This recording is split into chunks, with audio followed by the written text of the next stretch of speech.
Olá, meus amados irmãos, a paz, tudo bem? Irmãos, dessa série Não Te Contaram, eu vou falar sobre a Arca de Noé, a história conhecida de Gênesis 6, tá? Sempre desmistificando aqui, ó, Bíblia King James Torrada, tá, irmão? Olha só, irmão, o que estava acontecendo? A malignidade, ela se multiplicou sobre a terra, né? Aí Deus, ele diz assim uma coisa muito grave aqui no capítulo 6, no versículo 7, diz assim: declarou então o Senhor, farei desaparecer da superfície do solo os seres humanos que criei, todos os homens, os grandes animais, até os pequenos seres, as aves do céu. Arrependo-me de havê-los feito. O desgosto de Deus era tão grande que, pela maldade se multiplicar, que ele quis destruir tudo. É incrível esse paralelo da Arca de Noé com o que está por vir, tá, irmão? E outra coisa, irmão, aquele filme, tem um filme aí de Noé com Russell Crowe, né? Aquilo ali é uma blasfêmia só. Ele bota uns monstros aí para construir a arca, não tem nada disso na Bíblia, não. A única coisa que tem referência aqui é no versículo 4. Naquela época também, alguns tempos depois, havia nefilins, que eram um gigantes. Mas não eram homens de 2 metros de altura, da linhagem dele, né? Lá na frente veio os gatitas, e os filisteus, né? Que é o Golias. Mas não tem nada a ver com aqueles bichos, não. Mas vamos lá. Mesmo assim, Deus falou assim, ó: contudo a Noé, o Senhor demonstrou sua graça e misericórdia. Irmão, no mundo inteiro, só tinha Noé. Aqui, no versículo 19, está dizendo aqui, ó: de tudo que vive, de tudo que é carne, farás entrar na arca 2 de cada espécie, um macho e uma fêmea, e conservarei de vida contigo. Ou seja, 2 machos e 2 fêmeas de cada bicho. Que um era para o sacrifício, isso aí vai ficar para outro vídeo. Irmãos, olha só. Uma analogia perfeita topográfica do que Noé passou é aqui no Rio de Janeiro. Tem uma cidade chamada Petrópolis. Ele fica mais ou menos 56 quilômetros do mar mais próximo, que é a Baía de Guanabara. E todos nós sabemos que um navio, ele não pode ser transportado. Você não vai ver um caminhão na estrada carregando um navio em cima dele. O navio, ele é construído numa doca seca, não é isso? Em cima lá de troncos. Depois que ele está pronto, ele empurra para o mar. Ou seja, não tem como ser transportado. Noé estava avisando para o povo, pela instrução que ele recebeu de Deus, era como se ele morasse em Petrópolis, pela distância. É uma analogia, né? E ele estava fazendo uma arca, ou seja, do tamanho de um navio. Por isso que as pessoas chamavam ele de louco. Deus fala, irmãos, para Noé trazer madeira. Olha que coisa interessante. O que quer dizer madeira? Por que eu sempre falo que Deus vê o homem como árvore, tá? Vamos lá, Salmo 1, que ele fala: abençoado com felicidade o homem que não segue o conselho dos ímpios, não se deixa influenciar pela conduta dos pecadores, nem se assenta na reunião dos zombadores. Ao contrário, sua plena satisfação está na lei do Senhor, e na sua lei medita de dia e de noite. Eles serão como árvore plantada à margem de águas correntes, dá fruto no tempo apropriado, e suas folhas não murcham. Tudo quanto realiza prospera. Ou seja, a árvore junto a ribeiro de água. A água é a palavra, tá? O bem-aventurado é aquele homem, que é a árvore, que ele se alimenta da palavra de Deus, que é a Bíblia. Tá bom? Você vai ver também, irmão, no próprio Gênesis, no começo, que tinha 2 árvores no jardim, assim, né? Especial, a árvore da vida e a árvore da ciência do bem e do mal. A árvore da vida é Jesus Cristo. A árvore da ciência do bem e do mal é Satanás. Aquela que deu o fruto que fez Adão e Eva cair. Por que do bem e do mal? Porque o Satanás conheceu o bem quando ele era Lúcifer. Não está me entendendo? E o mal que ele se rebelou. Então, árvore.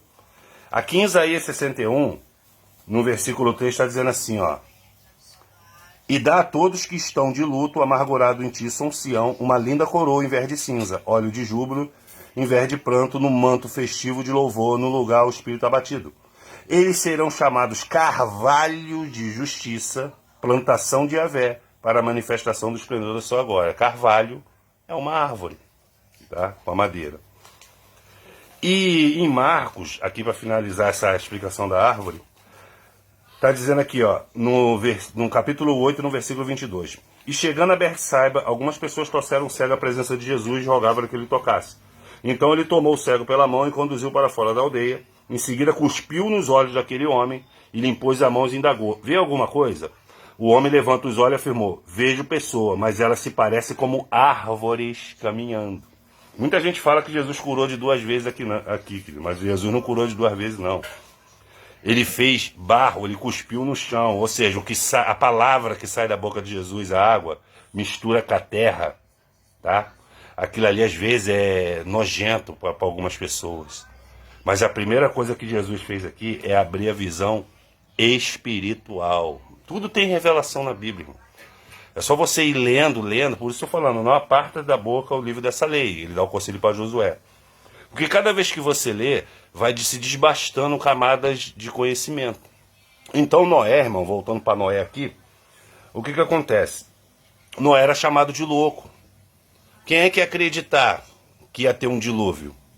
Porque até aquele momento não chovia na terra. É a mesma coisa. A ciência fala que veio um meteoro e destruiu toda a humanidade. O meteoro veio e bum, destruiu todo mundo. Depois disso, desse evento, né, não aconteceu mais. Então, quando a Bíblia fala que vai cair pedra do céu e você vai falar isso, as pessoas vão pensar que você é maluco. Noé tentou chamar, irmão, mas quem entrou, aqui a própria palavra que foi dita fala, no capítulo 6 de Gênesis, que só Noé, Deus só achou graça em Noé e na sua família aqui. O que Deus está querendo dizer aqui? Olha, Noé, traz almas para a minha presença. Traz madeira, madeira vem de árvore, árvore é o homem.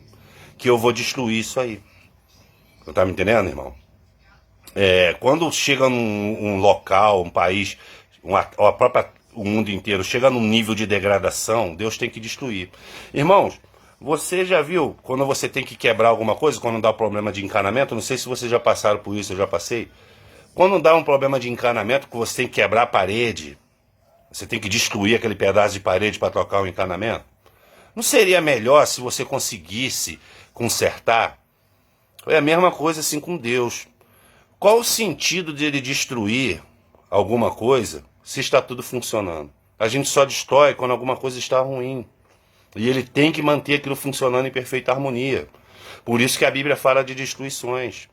Mas tem o seguinte, irmão, tem muita gente que não vai dar crédito, vai te chamar de maluco, essas coisas assim. Noé deu crédito, só que as pessoas não deram crédito a Noé. Então quem entrou na arca além dos animais? Noé e sua família. O que Deus está falando para vocês, irmão? Prega a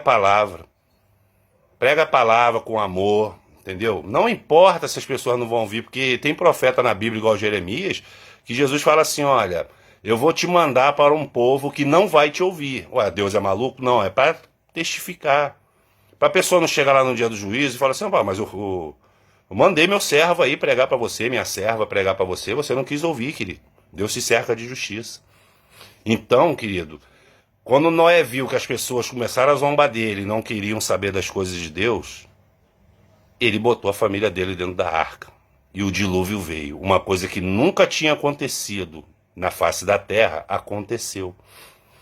Então, assim como aquela saga, né, das pragas do Egito, que é uma prefiguração aí da grande tribulação e da caminhada cristã até o paraíso, a terra prometida, a nossa morada, tudo que é passado, a palavra diz que as coisas passadas são sombras de coisas futuras.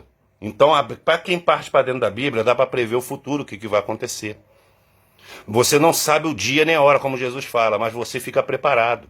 E se o mundo, seus vizinhos, seus amigos não querem te dar ouvidos, irmão, continua orando por eles. Eu peço muito para Deus mandar sonho, pesadelo pesado, daqueles que é incontestável, para eles saberem o que vai acontecer, para vir pelo arrependimento. Mas se o mundo não quiser, querido, muitos não vão querer, porque são poucos que serão salvos, então salva você e a sua família. Vocês estão me entendendo, irmão? A minha função aqui é essa, irmão. É desmistificar a Bíblia, botá-la de uma maneira acessível para que você aplique no dia de hoje no seu coração. E que você não desista de ler. não deixa de ler a Bíblia não, porque outras revelações Deus vai te dar, porque eu também não sei de tudo não. Tá bom, irmão? O vídeo chegou a 10 minutos. Esse é o vídeo de hoje sobre a Arca de Noé. Deus abençoe a todos.